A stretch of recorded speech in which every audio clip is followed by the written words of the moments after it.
In A Song of Ice and Fire, Melisandre, the Red Priestess of Asshai, is never seen without her golden choker, which contains a large ruby at its center. Throughout the books, it's hinted that the necklace may be more than just a simple piece of jewelry. It seems to be, if not the source of her power, then a great tool in which she uses in order to work her spells and sorcery. What are the uses of Melisandre's ruby? Melisandre and her ruby first appear in the A Clash of Kings prologue. Around her throat was a red gold choker, tighter than any mace's chain, ornamented with a single great ruby. We get the first hint that the ruby may be more than just a stone when Maester Creston questions the power of her god. "Golds make uncertain allies at best," the old man insisted. "And this one has no power here." "You think not?" The ruby at Melisandre's throat caught the light as she turned her head, and for an instant it seemed to glow bright as the comet. "He does have power here, my lord," the woman said. "And fire cleanses."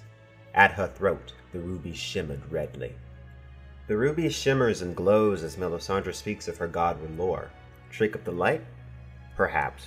Or perhaps not. When Melisandre is at the wall with Jon Snow, he notices that she's not wearing furs to protect herself from the cold. "You're not cold, my lady." She laughed.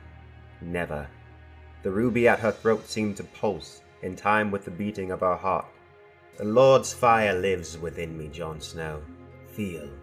She put her hand on his cheek and held it there while he felt how warm she was. "This is how life should feel," she told him. "Only death is cold." So Jon Snow notices that Melisandre seems underdressed, and immediately the author draws our attention to the pulsing ruby. That seems to imply that the ruby is providing Melisandre with inhuman resistance to the cold. In the books, the ruby seems connected to the glamoring of Mance Rayder and the Lord of Bones.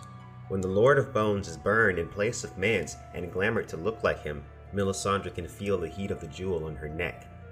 When the flames had licked Rattleshut, the ruby at her throat had grown so hot that she feared her own flesh might start to smoke and blacken. Thankfully, Lord Snow had delivered her from that agony with his arrows. When Melisandre summons the glamored Mance Rayder to her quarters at the wall, she can feel the ruby as he comes near to her.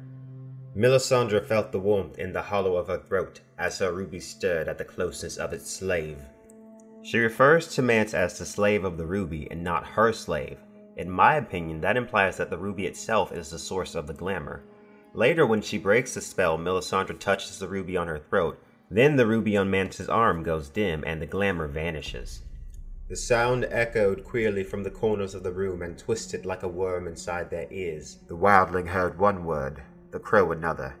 Neither was the word that left her lips. The ruby on the wildling's wrist darkened, and the wisp of light and shadow around him writhed and faded. In the show, it's revealed that Melisandre is a lot older than she looks, and it's later stated by the producers that she's hundreds of years old in both the show and the books. After removing the ruby in the show, the glamour vanishes, and she's revealed not to be young and beautiful, but old and feeble. This aligns with everything we know from the books. We know from the books that she has practiced her art for years beyond count, and paid some price for it.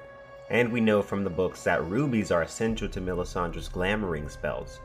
The ruby being the source of her glamour in the show fits the canon far better than the ideas that her appearance is due to the loss of power or the loss of faith in her lore. Melisandre's ruby is definitely responsible for her youthful appearance, and it appears to be the reason she can resist the cold. But could it be responsible for anything else?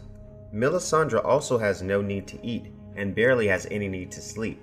In the show, when she removes her ruby, she then gets into bed as if to sleep. This supports the idea that her ruby is responsible for her lack of sleep as well. The word ruby actually comes from the Latin word rubor, which means red. Melisandre in the books is referred to as the Red Woman or the Red Witch. That also seems to suggest that the ruby may be far more significant than a simple tool. According to real-world legend, the ruby's red glow comes from an internal flame that cannot be extinguished. I would be shocked if George R. R. Martin was not aware of this when he made this character. Being that the ruby is present during all of her spells, I don't think it's a huge leap to consider that it may be the source of her power entirely. The ruby represents fire within, which is exactly what Melisandre claims her god provides her with.